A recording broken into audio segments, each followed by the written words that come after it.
2022년 1월 16일 서평교회 예배를 시작하겠습니다. 이 시간 김상훈 전사님 나오셔서 경배와 찬양 인도해 주시겠습니다.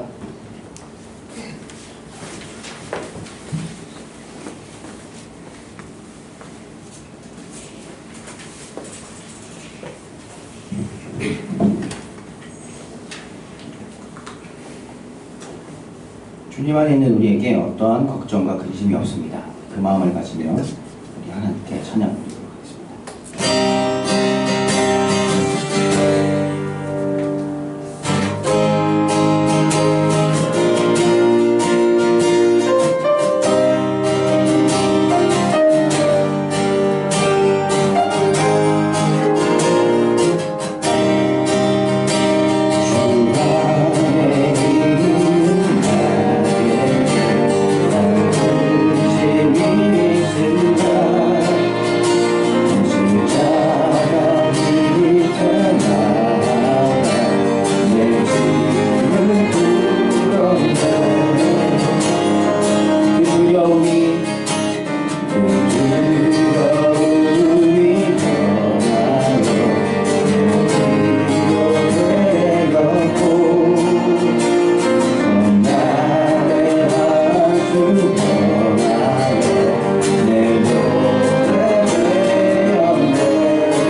아멘.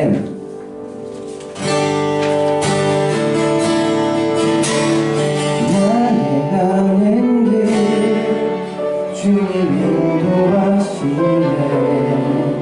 눈 보이지 않아도 날 위해 일하시네.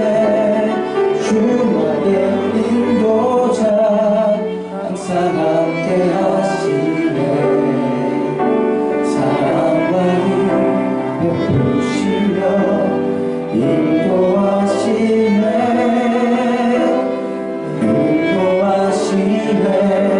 한 번 더 나의 가는 길 나의 가는 길 주님 인도하시네.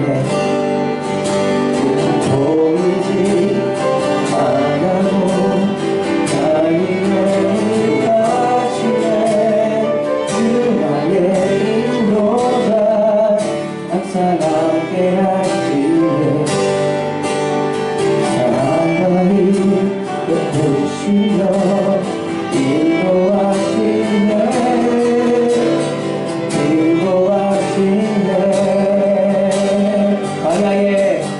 광야에 길 만드시고 날 인도해.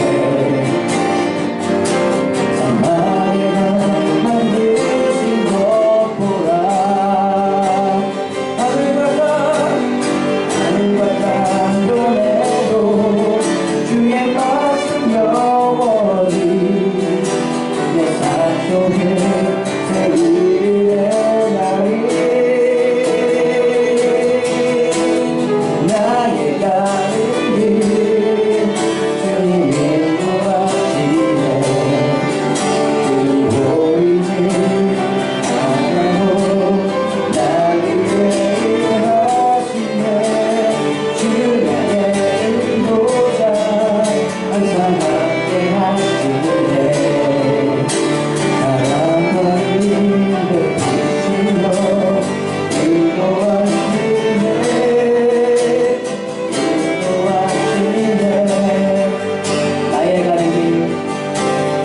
나의 가는 길 주님 인도하시네.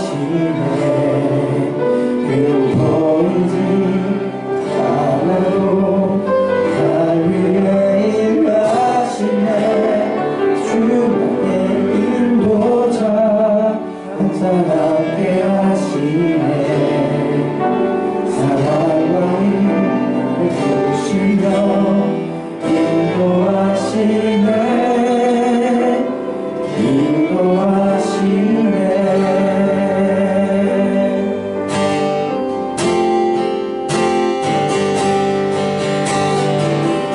그가 사랑하잖아. 능가운 순종의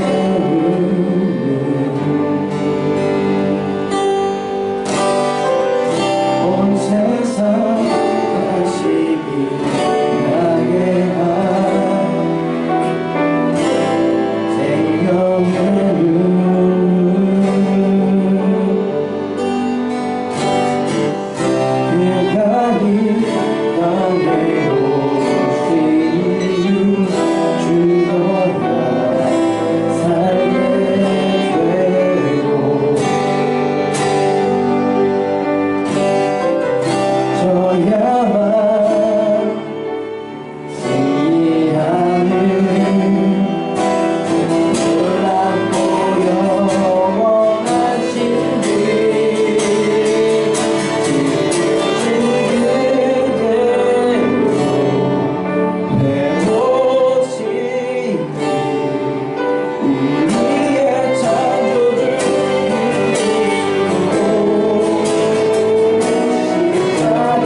하나님께서 이 땅에 내려오신 그 이유, 그것이 우리가 살아가야 할 이유입니다.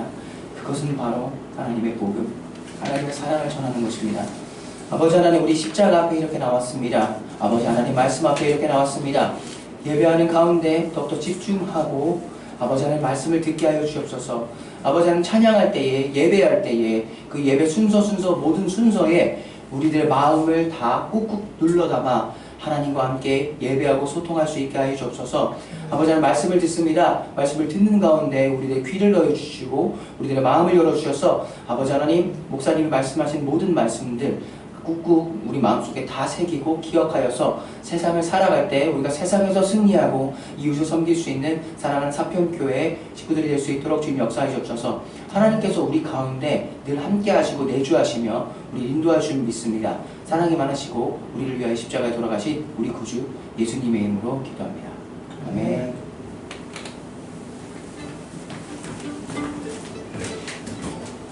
네, 시간 다 함께 사도신조 고백하심으로 우리의 신앙을 고백하시겠습니다. 같이 신앙 고백하시겠습니다. 시작. 나는 전능하신 아버지 하나님 천지의 창조주를 믿습니다. 나는 그의 유일하신 아들 우리 주 예수 그리스도를 믿습니다. 그는 성령으로 잉태되어 동정녀 마리아에서 나시고 본디오 빌라도에게 고난을 받아 십자가에 못 박혀 죽으시고 장사된 지 사흘 만에 죽은 자 가운데서 다시 살아나셨으며 하늘에 오르시어 전능하신 아버지 하나님 우편에 앉아 계시다가 거기로부터 살아있는 자와 죽은 자를 심판하러 오십니다. 나는 성령을 믿으며 거룩한 공교회와 성도의 교제와 죄를 용서받는 것과 몸의 부활과 영생을 믿습니다. 아멘. 네, 이 시간 특주 순서가 있겠습니다. 우리 마음으로 함께 참여하도록 하겠습니다.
여러분 천장 감사합니다.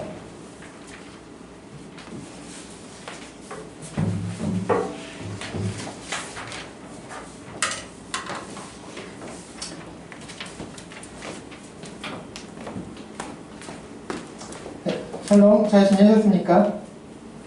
네, 오늘도 예수님으로 인해서 행복하시고 오늘 충만하시길 바랍니다. 자, 몇 주가 지났습니다만 욥기 본문을 또 이어서 계속 살펴보겠습니다. 기억이 나실지 모르겠습니다만 지난 본문 4장 후반부에서 욥을 찾아온 세 친구들 중 하나인 엘리바스는 자신이 개인적으로 경험했던 신비한 사건을 들어서 욥을 하대하면서 위협을 했습니다. 그리고 계속해서 욥을 정죄하였습니다. 오늘 본문에서도 엘리바스는 이어서 욥에게 말하고 있습니다. 오늘 본문에서 엘리바스가 욥에게 어떻게 말하고 있는지 하나님께서는 우리에게 이렇게 말씀하십니다. 우리 다 함께 욥기 5장 1절에서 16절을 같이 보시겠습니다.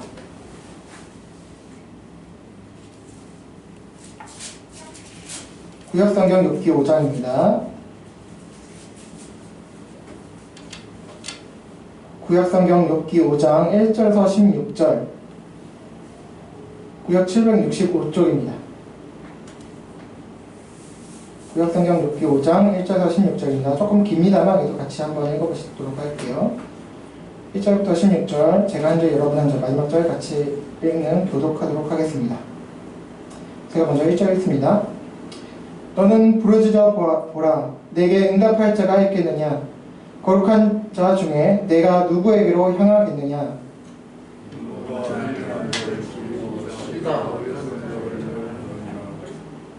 내가 미련한 자가 뿌리 내리는 것을 보고 그의 집에 당장에 저주하였노라. 그의 자식들은 돈에서 멀고 성에서 누구이나 구하는 자가 없으며 그가 추수한 것은 줄인 자가 먹되 덫에 걸린 것도 빼앗으며 올무가 그의 재산을 향하여 입을 벌리느니라. 재난은 그에서 일어난 것이 아니냐 고생은 그에서 일어난 것이 아니니라.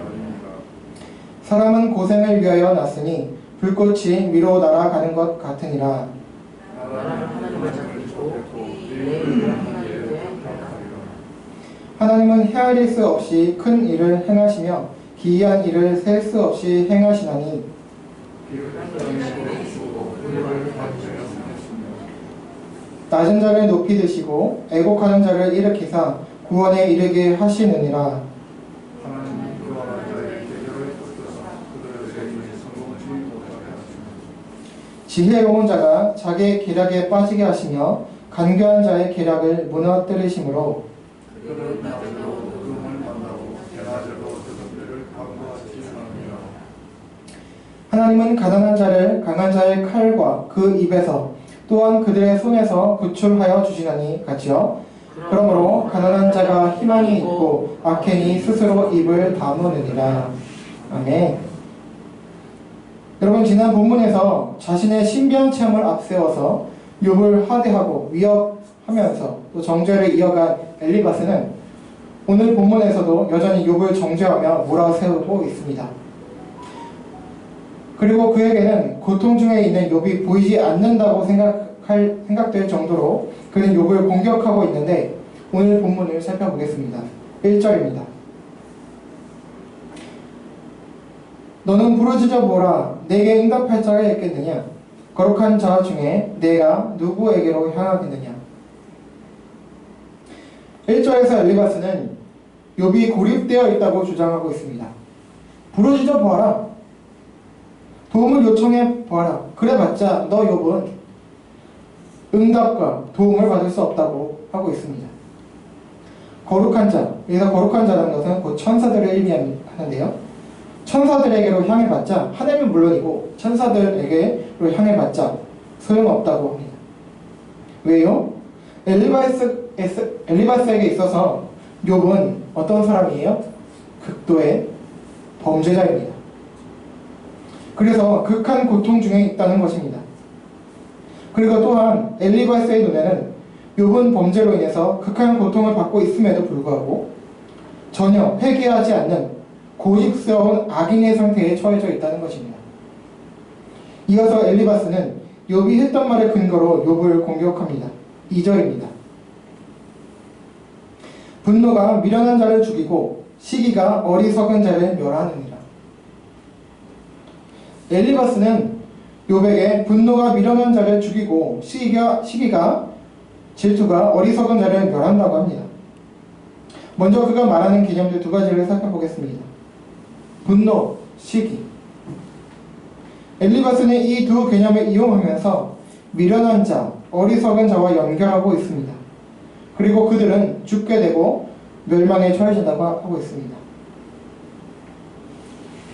그리고 이 말을 욥에게 적용하면서 정죄를 하고 있는데요. 즉 엘리바스는 욥이 자신의 범죄는 생각하고 회개치 않으면서 고난에 대해서 불평을 넘어서 분노하고 하나님께 분노하고 또 사람들에게 불평을 얘기하고 또 지금 고난을 받지 않고 있는 사람들을 시기하고 있다고 하는 것입니다. 특별히 시기, 질투를 언급한 것은 욥이 3장 14절 이후에 했던 말들 때문인데요. 즉 3장 14절 이후에서 욥은 3장에서 이렇게 얘기하죠. 자신의 고통이 너무 중해서 죽음을 동경하기까지 했습니다. 그리고 또 하나님의 창조까지 부정하는 상태까지 이르렀죠. 그러면서 지금은 존재하고 있지 않지만 안식을 누리는 이미 이제 무덤에 있는 그 안식을 누리는 세상 임금들 그리고 모사들 대단한 사람들이죠. 또 금과 은으로 집을 채운 고관들 또 낙태되어서 고통을 받고 있지 않는 아이들 등 지금 현재 고통받지 않고 안식을 누리는 사람들을 시기하고 있다고 생각하는 것입니다. 그리고 또 현재 살아가고 있는 사람들도 마찬가지겠죠. 욥기 당대에. 그래서 욥의 고통의 토로를 분노와 시기, 질투로 단정하고 욥을 죽게 되고 멸망할 미련하고 어리석은 자라고 하면서 정죄하는 것입니다. 이어서 3절입니다. 내가 미련한 자가 뿌리 내리는 것을 보고 그의 집에 당장에 저주하여노라. 엘리바스는 욥을 자신의 죄와 또 그로 인한 고통에도 회개할 줄 모르고 분노하고 시기하기만 하는 곧 죽음과 멸망에 처하게 될 미련하고 어리석은 자로 단정하면서 그리고 정죄하면서 자신이 그런 미련한 자를 저주하였다고 아주 자랑스러운 듯 이야기하고 있습니다. 그는 미련한 자가 뿌리를 내린 것을 보았다고 합니다. 여기서 뿌리를 내린다고 하는 것은 창성하고 번영한다는 의미입니다. 엘리바스는 어리석은 악인이 창성하고 번영한 것을 보고는 참지 못하고 그 악인의 집을 저주하였습니다. 어떤 면에서는 옳은 것 같습니다. 그러나 여기서 엘리바스는 두 가지 오류를 범하고 있습니다. 먼저는 계속해서 엘리바스는 인과응보 논리에 따라서 욥을 죄인으로 단정하고 정죄하고 있습니다. 엘리바스의 믿음과 생각에는 고통과 고난을 당한다는 것은 그런 사람은 죄인이라는 것이고 욥이 극도의 고통을 당한다는 것은 그가 실로 엄청난 죄를 범한 하나님의 저주를 받을 만한 죄인이라는 것이었습니다. 그래서 엘리바스는 지금 욥을 정죄하면서 저주받아도 싸며 고난을 당하고 죽어야 할 자라는 뜻으로 아주 악담을 퍼붓고 있습니다. 자신이 왜 욥을 찾아왔는지 그 목적을 상실한 것은 물론이고 욥과 그의 삶 그리고 그의 인격 그리고 그의 고난과 더불어 하나님의 뜻을 완전히 오해를 하고 그것으로 넘어서 왜곡을 하고 있는 것입니다. 또 고난당한 자를 위한 태도와 도리에서도 아주 잘못된 것입니다. 그리고 또 한 가지는 그가 가진 인과응보의 사상에서 볼 때에 모순을 경험했으면서도 고집을 꺾지 않는 것입니다. 무엇입니까? 엘리바스는 미련한 자, 그러니까 악인이라고 봐도 되는데요. 그 미련한 자, 어리석은 자, 악인이 창성하고 번영한 것을 그가 보았다고 했습니다. 그리고 그의 집을 저주했다고 했죠. 그가 주장한 인과응보 논리와 사상에 따르면 악인이나 어리석은 자들은 결코 창성하고 번영할 수가 없습니다. 그러나 그런 현상을 엘리바스도 보았습니다. 그런 경우를 보았고, 그런데도 그는 그의 집을 저주했습니다. 자신이 주장하는 그 근거인, 그 저변에 깔려있는 그 사상인 인과응보 논리가 깨지는 경험을 한 것입니다. 그러나 더 나아가, 그러나 그는 계속해서 그 논리로 욥을 정죄하는 모순에 직면한 것입니다. 그러나 더 나아가서 엘리바스가 가진 문제점은 뭐냐면, 악인이 번영하고 창성한 것을 보았다면 거꾸로 생각해서 의인인 사람이라도 고난을 받을 수 있다는, 고난을 당할 수 있다는 것을 인식해야만 하는데도 불구하고 그렇지 못했다는 것입니다. 이렇게 엘리바스는 그저 인과응보를 도식적으로만 이해해서 고난받는 욥을 도와주지 못하고 더 괴롭게 하는 사람이 되었습니다.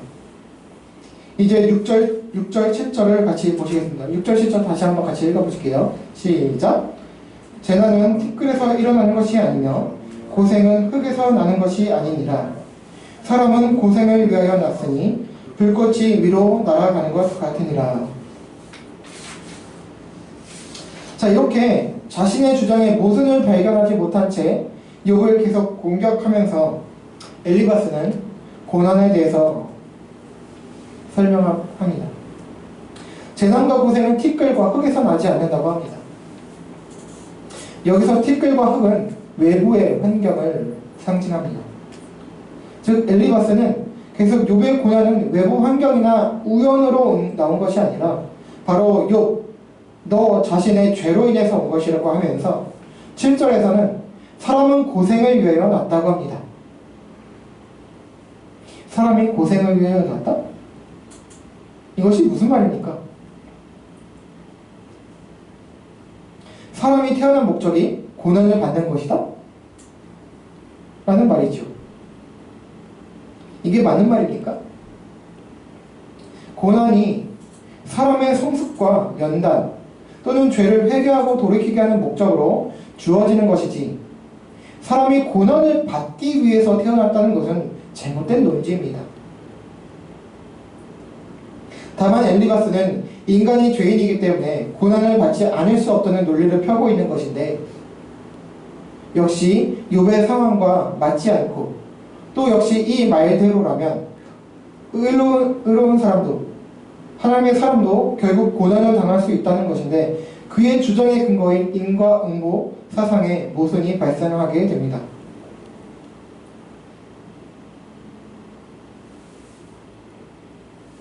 아무튼 엘리바스는 욥에게 원망, 불평, 분노, 시기하지 말고 죽고 멸망당하기 전에 빨리 회개하라는 것입니다.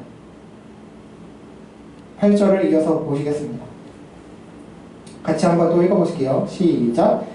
나라면 하나님을 찾겠고 내 일을 하나님께 의탁하리라. 자, 여기서 엘리바스는 조금은 그 자신의 주장을 펴면서 조금은 화를 누그러뜨리는 듯 보입니다. 그러면서 욥에게 조언한다고 한다는 말이, 나라면 하나님을 찾고 하나님께 의탁하라고 합니다.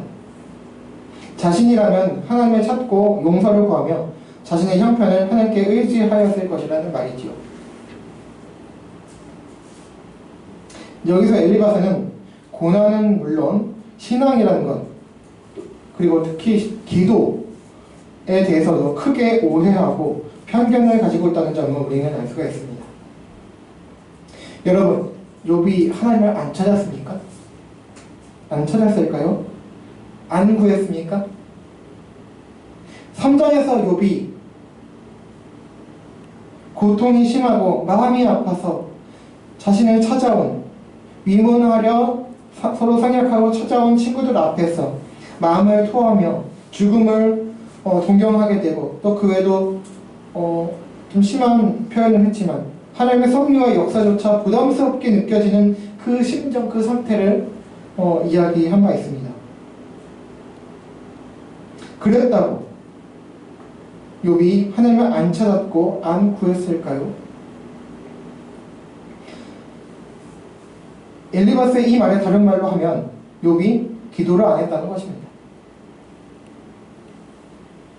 엘리바스의 눈과 귀로는, 그리고 또 그의 신앙과 영성으로는 3장의 토로가, 3장에서 한 욥의 그 토로가, 그 절절한 그 토로가 하나님을 찾고 구한 것으로 보이지 않고 들려지지 않았던 것입니다. 그저 불평, 불만으로만, 분노하는 것으로만 들리는 것이겠죠. 3장의 욥의 토로는 겉으로는 친구들을 향한 토로였지만 동시에 그는 하나님 앞에서 절규하며 토로한 것이었습니다. 그리고 욥은 친구들이 찾아오기 전부터 고통 중에서 말을 하지 않았지만 죄를 뒤집어 쓰면서 찢으면서 하나님께 기도했습니다. 침묵한 가운데. 친구들이 찾아온 이후에 또 7일 동안에도 그는 여전히 하나님을 찾으며 간구하며 나아가며 기도한 사람이었습니다. 여러분, 우리가 어떤 사람들을 볼 때, 옆에 사람들 볼 때 그 사람이 기도하고 있는지 기도 안 하고 있는지 어떻게 알 수 있습니까? 무엇을 해야 기도한 것일까요? 무엇을 안 하면 기도를 안 한 것일까요?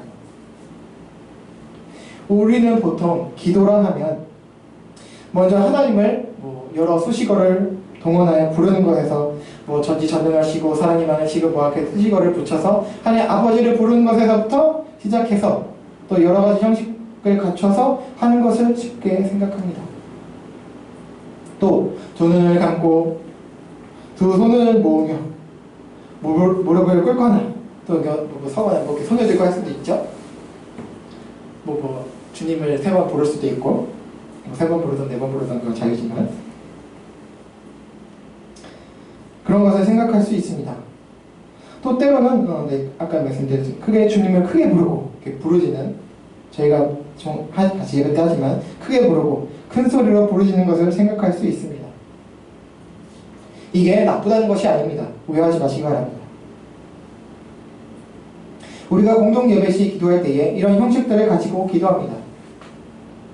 우리가 또 예배 때 대표 기도할 때는 이런 형식들을 어느 정도 갖춰줘야 되겠죠. 그래야지 같이 우리가 성도들이 함께 참여할 수 있으니까요. 또한 많은 그리스도인들이 그런 경험을 가지고 계시겠지만 저 역시 어렸을 적에 학생 때였죠. 주일학교 예배나 또 수련회 등에 가서 어떤 집회 가서 기도를 배울 때 저도 그렇게 배웠습니다. 앞에서 전도사님 또 목사님들이나 또 교사분들이 기도할 때는 자 학생 여러분 자 기도하겠습니다. 두 눈을 감고 손을 모으세요. 그리고 정석하게 앉거나 무릎을 꿇으라고도 할 때도 있죠. 등등 이렇게 하셨습니다. 이렇게 저 역시 신앙과 기도를 배웠습니다. 그리고 어떠한 단어를 쓰고 어떤 순서와 내용으로 기도해야 한다고도 배웠습니다. 그 시절 앞에서 눈 안 감고 또 손 안 모으는 사람들이 아직 있다고 하는 교역자들 또는 교사분들의 질책에 당시 제 친구들은 저도 그런 적 있었고요. 아니 자기들도 눈 안 감고 우리들 보고 있으면서 왜 우리들한테만 그래? 라고 하면서 입을 삐죽이며 불평을 했던 적이 있었죠. 그러면서도 결국 지도에 따라서 기도하긴 했지만 말입니다. 어쨌든 또 기도에 대해서 생각할 때 또 어떤 것들이 있을까요? 우리는 기도한다고 하면 바로 특정한 시간과 장소를 생각합니다. 이런 예배당, 교회당, 그리고 공동 예배 시간 또는 어떤 기도의 시간, 집회 시간, 새벽 시간 등등을 우리는 생각할 때가 많습니다. 우리는 알게 모르게 기도를 어떤 틀 안에 가둬놓고 신앙생활을 해왔습니다. 어떤 특정한 형식을 취해야 하고 어떤 특정한 장소와 시간이어야 했습니다. 그러나 성경은 그렇게 말하지 않습니다. 물론 어떤 형식과 장소와 시간을 말씀하시는 경우도 분명히 있습니다.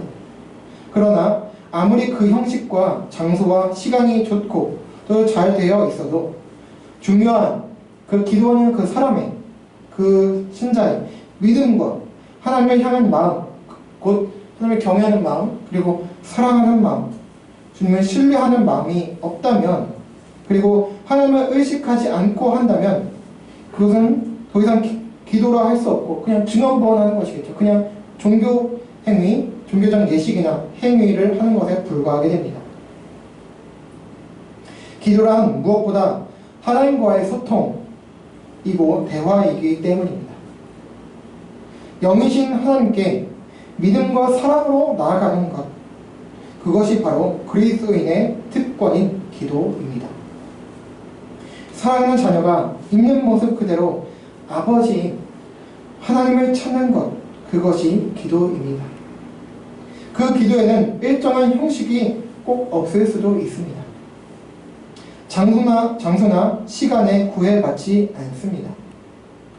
예수님을 통해서 언제 어디서든 어떤 모습을 가지고 있든지 걸어가면서도 기도할 수 있고 누워서도 기도할 수 있고 하나님과 대화하고 그분의 뜻을 구하는, 그리고 나아갈 수 있는 특권이 우리들에게 있기 때문입니다.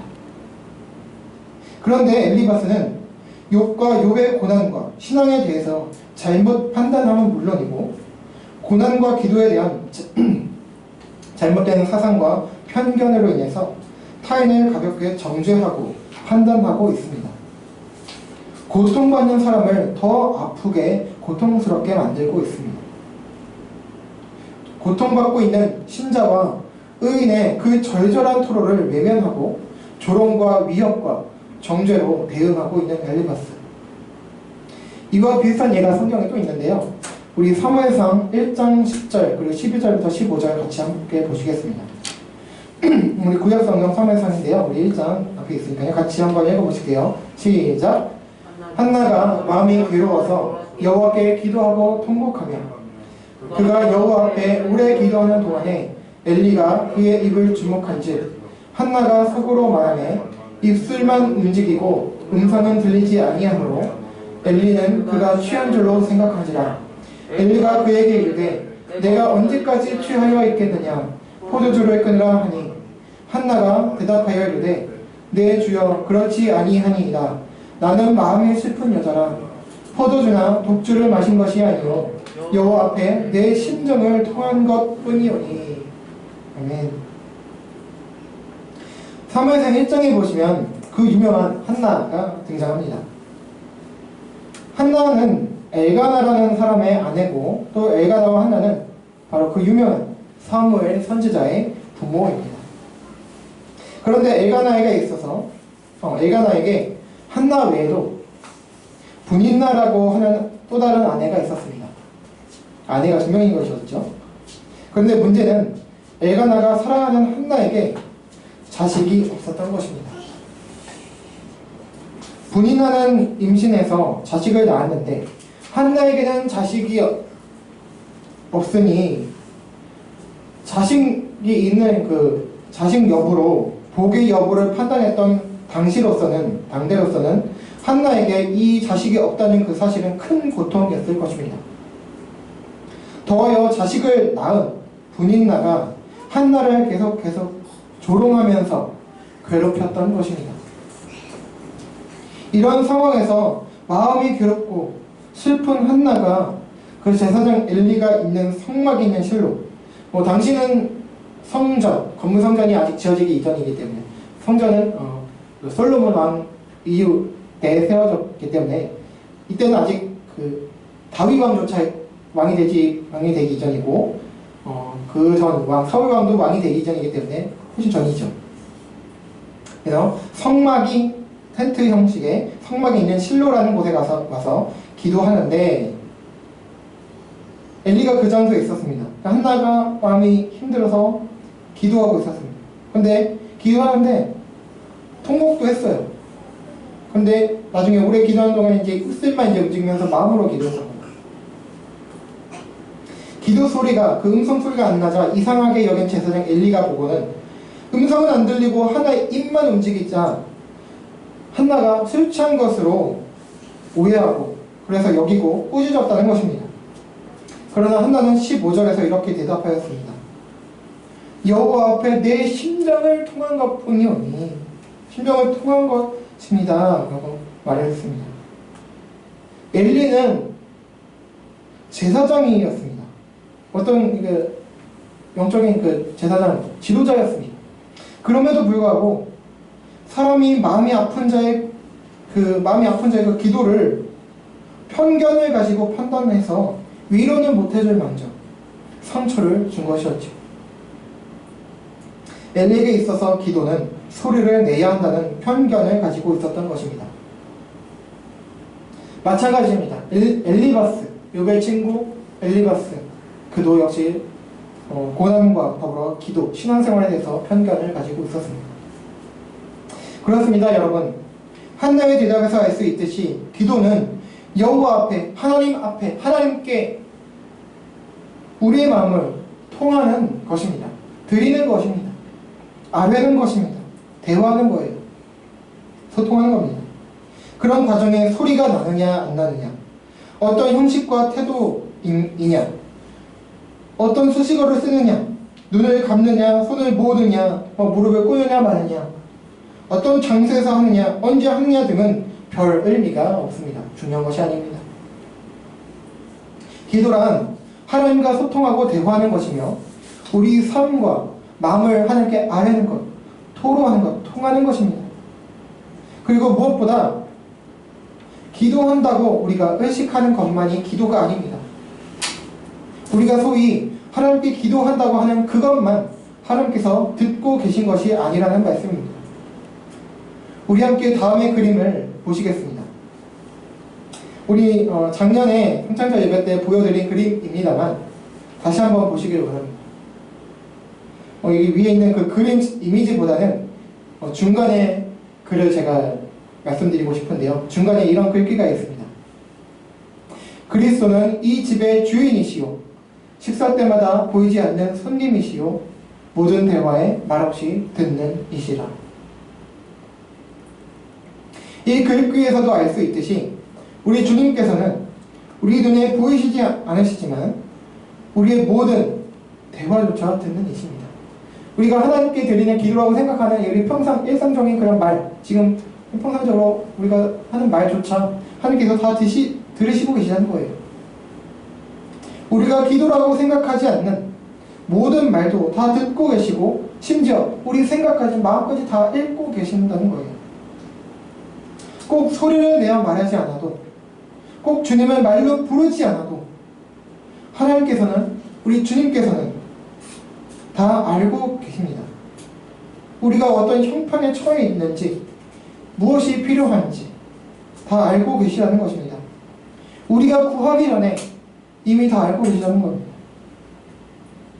모든 것들을 다 알고 계시지만 하나님께 나아갈 때 우리에게 필요한 것은 어떤 수식어, 형식, 태도, 소리, 장소, 시간이 아니라 바로 우리의 하나님을 향한 의식, 믿음, 의식이라는 인식한다는 말입니다.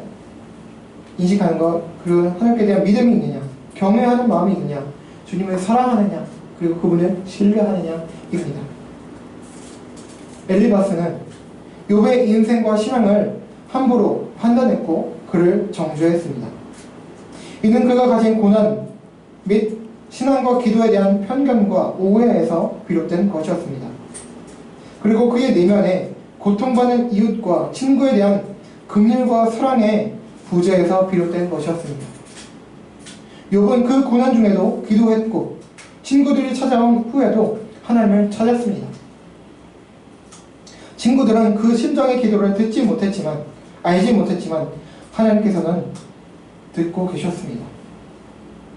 여러분, 본문의 엘리바스와 같이 고난과 기도에 대한 편견을 가지고 계시다면 속히 벗어나셔서 자신과 타인을 옥죄지 말고 그리스도인의 자유함과 은혜를 누리시고 또 그렇게 권면해 주시길 바랍니다. 또 그러한 가운데 고통받는 사람들에게 사랑을 베풀고 긍휼히 여기고 위로해 줄 수 있는 예수님의 향기를 내뿜는 그리스도인들로 서는 저와 여러분 모두가 되길 바랍니다. 오늘도 내일도 앞으로 주님 오실 때까지 십자가와 예수님을 바라봄으로 승리하시길 바랍니다. 아멘. 여러분 혹시 돈 모엔이라는 찬양 사역자 목사님이신데요. 혹시 이분을 아시는지 모르겠습니다. 아까 우리 찬양했던 경배소 할 때 찬양했던 나의 가는 길 주님 인도하시네, 이 찬양의 작사 작곡가이기도 하신데요. 이번에 찬양 중에 프레이즈 루스 굿온 유라는 찬양이 있습니다. 찬양 프레이즈 루스 굿온 유, 당신에게 덧입혀졌을 때 아름답다. 찬양이 아름답다. 바꿔 말하면 찬양하는 당신이 아름답다라는 말이죠. 보기 좋다. 하나님, 누구 보기 좋다고요? 우리는 물론이고 하나님 보시기 좋다. 그런데 이 노래 가사 중에 쭉 보면 이 가사가 이라는 가사가 있어요. 네가 열심히 찬양하고 예배하고 기도하는 가운데 있지만 마음은 나에게서 멀구나 라는 그런 찬양 가사가 있는데요. 그러나요? 정말 아무것도 아니어도 보잘것없어도 이렇게 마음을 주님께서 달라는 그런 그 가사가 있습니다. 어떤 형식이나 어떤 열심이나 시간의 양 그런 것 상관없이 너의 그 마음을 나에게 달라. 너의 삶을 그대로 나에게 다가와라. 그래서 그 가운데 찬양하는 한 구절 한 소절 찬양하더라도 프레이즈 루스 굿온 유, 그런 찬양할 때 너의 모습이 나의 보기에 참 아름답구나. 그러면서 맨 마지막에 이렇게 찬양 가사로 하고 끝납니다. All I want is you.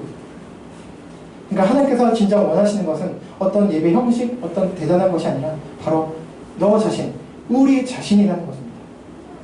이 마음 가지고 우리 함께 찬양하고 기도하시길 바랍니다. 함께 찬양하고 기도하시겠습니다.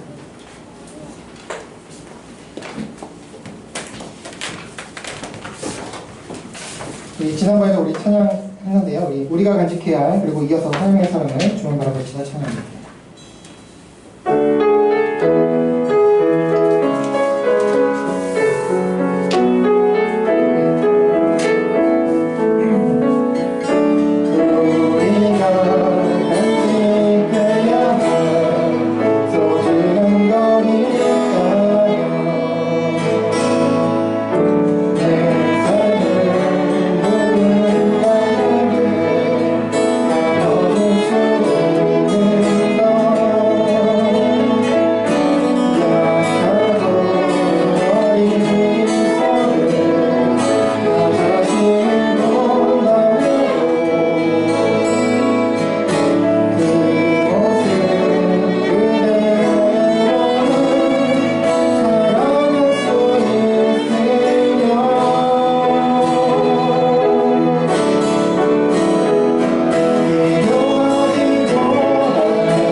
씨는 고난에 대한 것뿐만 아니라 신앙생활, 또 기도에 대한 편견을 가지고 욥을 판단하고 정죄했습니다. 고통받는 욥의 그 토로는 엘리바스의 눈에는 보이지 않았고 그의 마음에 다가오지 않았습니다. 그러나 하나님께서는 다 알고 듣고 계셨죠. 여러분, 혹시 우리 가운데도 혹시나 편견과 고정관념을 가지고 있지 않습니까? 특별히 신앙에 있어서 고난은 악인만 받는 것이야. 고난받는 사람들 다 죄져서 그래. 그걸 기도하려면 소리를 내야지, 손을 들고 해야지, 손을 모으고 해야지, 눈을 감고 해야지, 어떤 장소에서 해야지, 어떤 시간에 해야지 라고 하는 혹시나 그런 마음이 생각을 가지고 있지 않습니까? 네, 그렇게 필요할 때도 있습니다. 그러나 그걸 가지고 자신도 물론 포함이고 타인을 정죄해서는 안 됩니다. 판단해서는 안 됩니다. 우리 자신에게는만 적용하고 그렇게 한다면 모를까, 함부로 판단하는 건 그 영혼을 이렇게 상처를 주는 것이죠. 그리고 욥은 극심한 고통을 당하고 있습니다. 설령 그게 징계로 받는 고난이라 할지라도 극심한 고통 중에 있는, 죽기를 갈구하고 있는 사람 앞에서 그렇게 하는 것은 잔인한 것이죠. 자, 함께 기도할 때에 오늘 찬양 가사와 같이 비교하지 않기를 원합니다. 비교라는 것은 남과 자기를 비교하면서 주눅을 들게 하는 것도 문제지만, 남과 자기를 비교하면서 자기는 우쭐해지고 남을 평가하는 그것도 안 되는 것이죠. 너는 어느 곳에 있든지 주를 향하라, 바라보라. 언제 어디서든 작은 시험조차 들으시는 하나님 아버지, 우리 주님, 말하지 않아도 다 듣고 계시고 알고 계신 주님 앞에 우리 마음의 이 시간 포함하면서, 하나님, 우리 상황을 아시지요? 주님 돌봐주시고 인도해 달라고 여러분 가지고 계신 기도 제목 가지고 기도하시고, 오늘 말씀과 같이 하나님, 우리 가진 편견을 내려놓게 하여 주시고 사람들, 자신은 물론 타인을 평가하고 판단, 정죄하지 않게 해달라고 우리 함께 같이 기도하시겠습니다. 하나님 아버지 감사합니다. 하나님, 오늘 욥기도 말씀을 통해서 우리에게 신앙생활이 무엇인지, 고난이 무엇이고, 하나님 신앙이 기도가 어떤 것인지 다시 한번 깨우쳐 주셔서 감사합니다. 하나님, 저희들 우리의 경험에 따라서 우리가 배우고 정말 경험하는 것에 따라서 편견을 가질 수 있습니다. 또 쉽게 그렇게 그것을 가지고 판단하는 것이 또 많았음을 고백합니다. 하나님, 저 사람은 왜 저래? 저 사람은 왜 저렇게 안 하고 이렇게 안 하고 왜 저렇게 하면서 하나님 함부로 꺼내었던 우리 저 자신을 주님 용서하여 주시옵소서. 그러면서 하나님 사람들에게 상처를 주었던 하나님 그런 것도 있습니까? 주님 용서하여 주시옵소서. 하나님께서 그 심령을 받아주시고 그를 받아주셔서 불구하고 하나님께는 우리가 가진 편견과 우애와 잘못된 사상을 근거해서 하나님 사람들을 판단 정죄했음을 고백합니다. 하나님 아버지, 우리를 용서해 주시고 우리의 어리석음과 우리의 연약함을 용서해 주셔서 하나님 아버지 용서해 주시옵소서. 하나님, 주님의 마음과 주님의 심정을 우리 가운데 가질 수 있도록 도와주시옵소서. 하나님, 고통받는 사람들 앞에서 잔인하게 기도하는 것이 아니라 긍휼의 마음을 갖고 그 사람을 품고 그렇게 나갈 수 있는 우리들이 될 수 있도록 하나님 도와주시옵소서. 주님의 마음, 주님의 사랑의 마음을 우리에게 공급하여 주시옵소서. 하나님 아버지, 하나님, 우리 자신조차 비교하지 않고 우리 타인을 비교하지 않기를 원합니다. 비교함으로 우리 자신을 주눅들게 하지 않고, 또한 또 나아가서 비교함으로 우리 자신이 교만해지지 않고 타인을 정죄하지 데 이르지 아니하도록 하길 원합니다. 하나님 아버지, 비교하지 않고 하나님과 우리 관계 속에서 하나님의 선한 열매를, 사랑과 화평을 맺어가는 저희들 될 수 있도록 도와주시옵소서.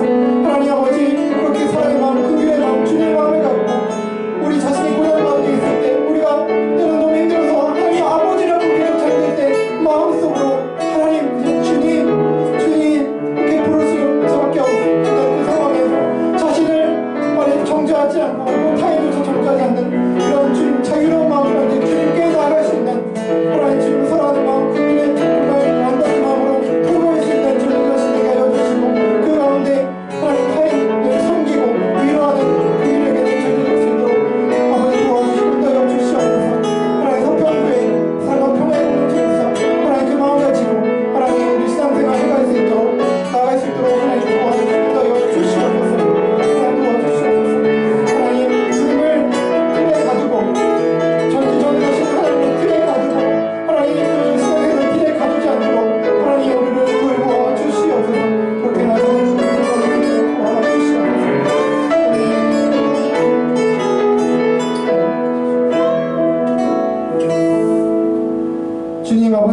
감사합니다. 우리들이 그동안 여러 가지 모습으로 신앙생활을 해오게 하시고 또 주님 붙잡고 나아갈 수 있게 하심을 감사합니다. 그러나 주님, 혹시 오늘 본문의 엘리바스의 모습이 저희의 모습은 아닌지요?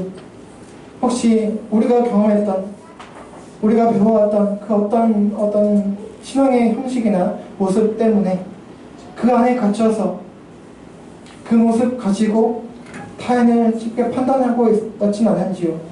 정죄하고 있었진 않은지요? 하나님, 그런 모습이 있었다면 주님 불쌍히 여겨주시고 용서하여 주시옵소서.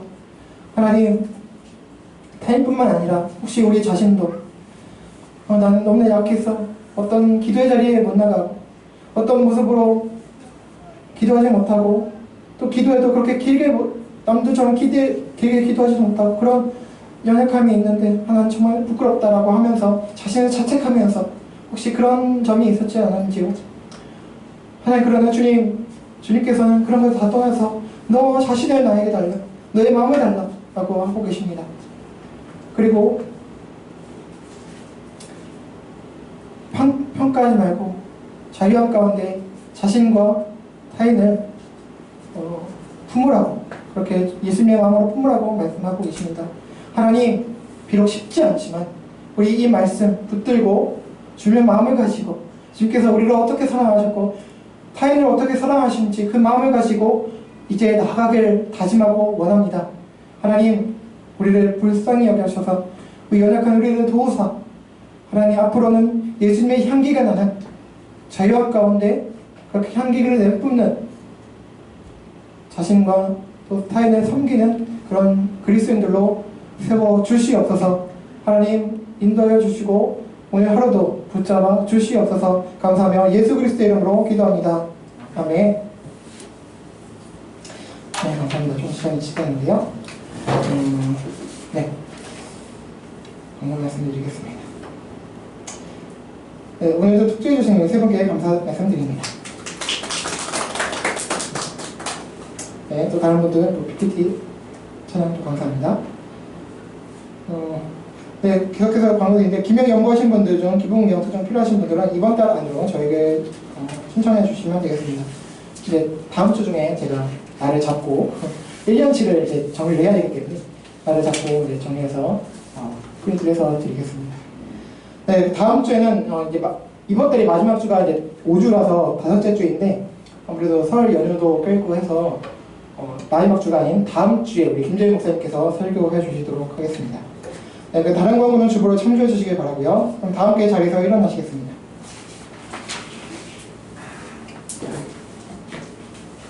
이 공동체 고백 함께 고백하시겠습니다. 고백하실게요. 시작. 우리는 세상으로부터 부름받은 하나님의 백성입니다. 또한 세상으로 보냄받은 그리스도의 제자입니다. 모임과 예배를 통해 하나님께 영광을 돌립시다. 삶을 통해 세상에서 빛과 소금의 역할을 감당합시다. 세상에 주님의 사랑을 전하는 실천자가 됩시다. 서로가 주 안에서 사랑하고 섬기며 돌보고 교제하는 건강한 지체가 됩시다. 성경을 읽고 배움으로 그리스도를 본받는 성숙한 성도가 됩시다. 그리하여 하나님을 영업게 하는 은혜에 충만한 공동체가 됩시다. 아멘. 우리 찬송가 찬송하고 축도를 마치겠습니다. 아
우리 주 예수 그리스도의 은혜와 하나님 아버지의 사랑과 보혜사 성령님의 내주 그리고 감화 감동 교통 위로 인도하심이 인생과 고난에 대해서 바로 이해하여 또 신앙에 대해서 바로 이해하여 다른 이들의 신앙을 가까이 여기지 말고 고난당한 자와 같이 마음으로 함께하길 원하는 그리고 그렇게 다짐하는 모든 신자들에게 영원토록 함께 있을지어다.